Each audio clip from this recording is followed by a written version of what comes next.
Traveling is hands down one of the most exciting experiences. But how are you going to get to your destination? I personally love traveling by airplanes. I mean, cars and trains are fine, but there is just something exhilarating about that moment when an airplane takes off. It gets my blood pumping. It can be very amusing to do some window shopping and get a coffee in the terminal at the airport. But if your English is not that good, it can be a little stressful, especially if you're flying internationally, aka you're going to another country. But don't worry, because Massey's got your back.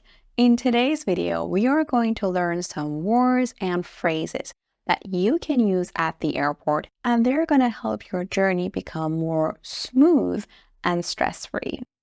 So, next time you're at the airport, you're going to speak very confidently. I want you to learn these phrases and words right here, right now.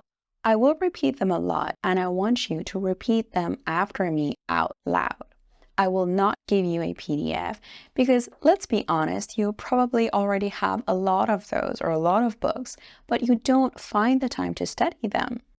Even if you do, it could be very boring studying alone, on your own, by yourself.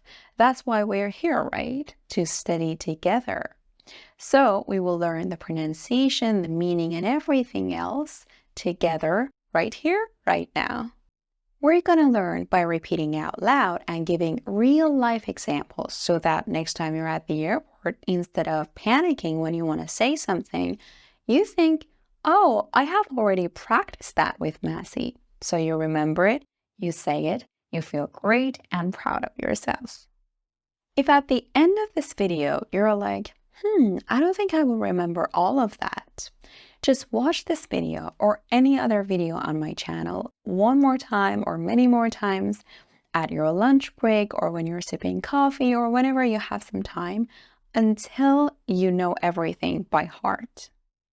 Another reason why I don't provide PDFs is that I really believe that a lot of the learning, after repeating aloud, of course, comes with writing everything down with your own hand. Trust me on this. When you pick up the pen and you write everything down yourself, you're going to learn a lot more than when I just give you a PDF.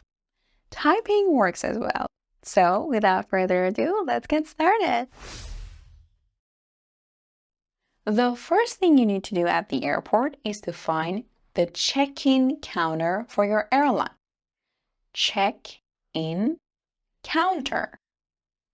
Check-in counter. Now you say it faster. Check-in counter. Counter. Where is the check-in counter for? And then you say the name of your airline. Where is the check-in counter for Lufthansa? After looking at the monitors, I still cannot find the check-in counter for JetBlue. At the check-in counter, you give them your luggage or baggage. Luggage. Luggage. Baggage. The suitcases and bags you are taking with yourself are called luggage or baggage. Now, in America, they mostly use baggage, and in England, they use luggage, but they both mean the same thing.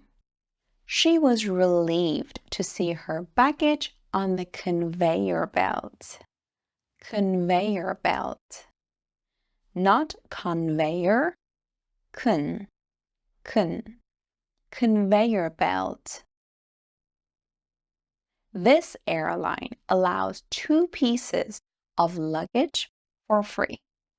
So you give them your baggage or your luggage, but you have a small bag or a small suitcase that you want to take with yourself on the plane. You don't want to give it to them. That one is called a carry-on, or a hand luggage. Hand luggage. So you tell the check-in agent, the woman or the man, the check-in agent, This one is a carry-on. This one is a carry-on. Memorize this sentence because you most probably are going to use it. What's a connecting flight then? Sometimes to get to a destination, you cannot fly straight. You have to take 2 or more flights, smaller flights, to get there. A connecting flight is a kind of flight in which you hop on a plane that takes you from your country to an airport in another country. There, maybe you have some time to stretch your legs, to grab a snack, and then you get on another plane that takes you to your final destination.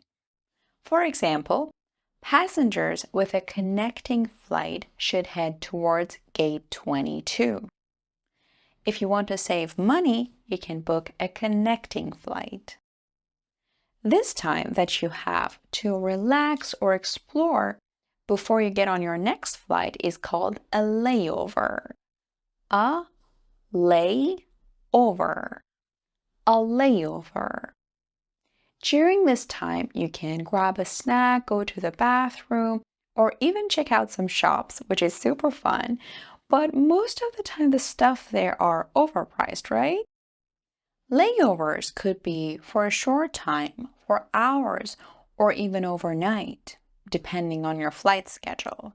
So make sure to check the duration of your layover beforehand. You might need more time to switch terminals. She was frustrated with a long layover, but it was a great chance to catch up on reading. His layover was a great opportunity to visit an old friend who lived nearby.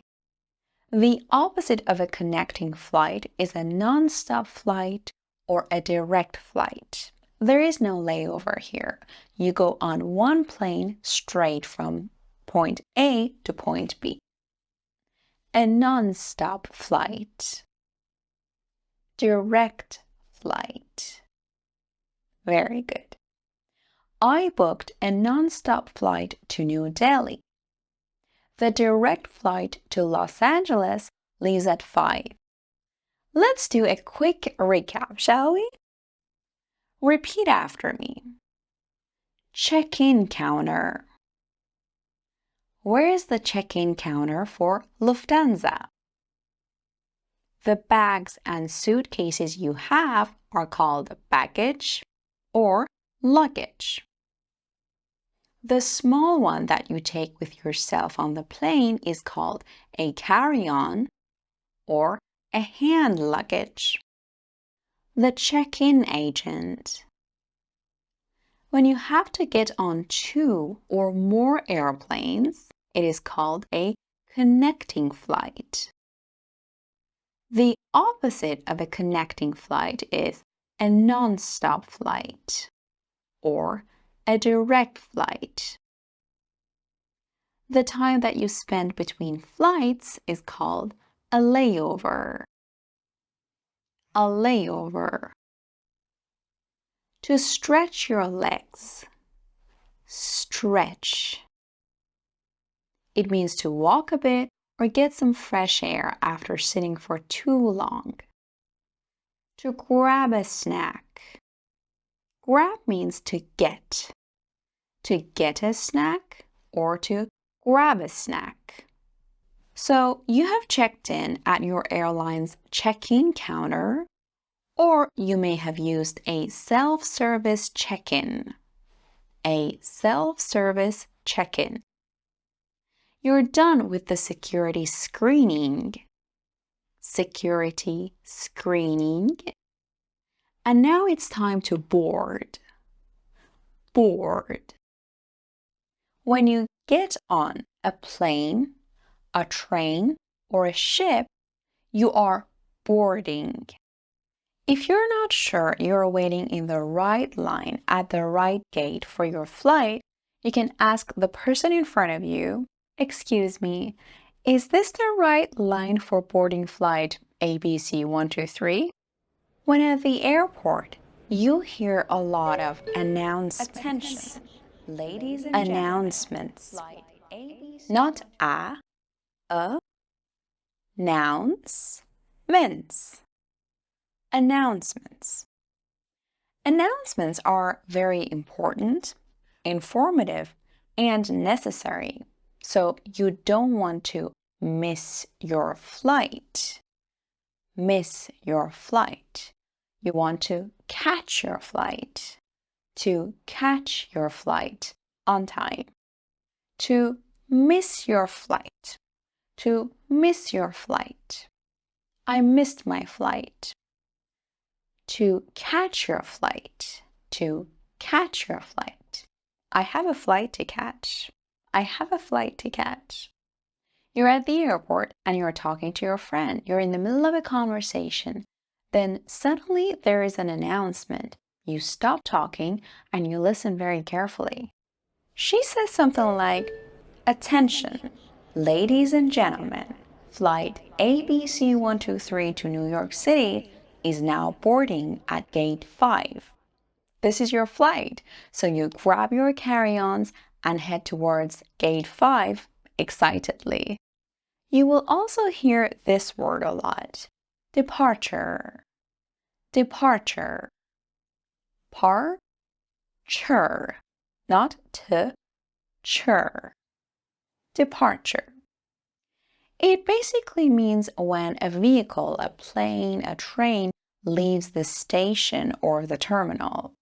For example, the flight to Paris is ready for departure. It is ready to take off. Now you're on the plane, you have found your seat, and the flight crew are giving you the safety instructions. The beautiful flight attendants are there to help you with anything you might need. Repeat after me. Flight. Flight. Crew. Crew. Attendant. Attendant. Here are some of the questions that you might need to ask a flight attendant. Can I have some water, please? Can I? Not can I. Can I? Can I have some water, please? Where is the restroom? Restroom means bathroom. Where is the restroom? Can I change my seat? Can I change my seat? Is there Wi-Fi available on the plane? Is there Wi-Fi available on the plane? Could you help me with my luggage? Could you help me with my luggage? Could I have a blanket or pillow, please? Could I have a blanket or a pillow, please? When you reach your destination, you go to the baggage claim. Baggage claim to get your luggage and suitcases. Baggage claim. When you come back from a journey or from, a vacation, sometimes when you have had a lot of good memories, you bring something to remember those memories by. Like an Eiffel Tower magnet to put on the door of your refrigerator. This is called a souvenir. Souvenir. Souvenir. Souvenirs are little things to remember that city or country that you were in. But if you buy, let's say, a perfume at the airport for someone else, it's a gift. It's not a souvenir anymore, it's a gift. And if you buy it for yourself, well, then you're just shopping. If you're flying internationally and you want to buy something like that, make sure to check out the duty-free shops. Duty-free or duty-free. Duty-free shops. These shops, the products in these shops are like without taxes and stuff, so they are cheaper. In the next video in this category, I'm going to talk about phrases and words that you can use at a restaurant, so make sure to stay tuned. Have a great time and see you soon. Bye bye.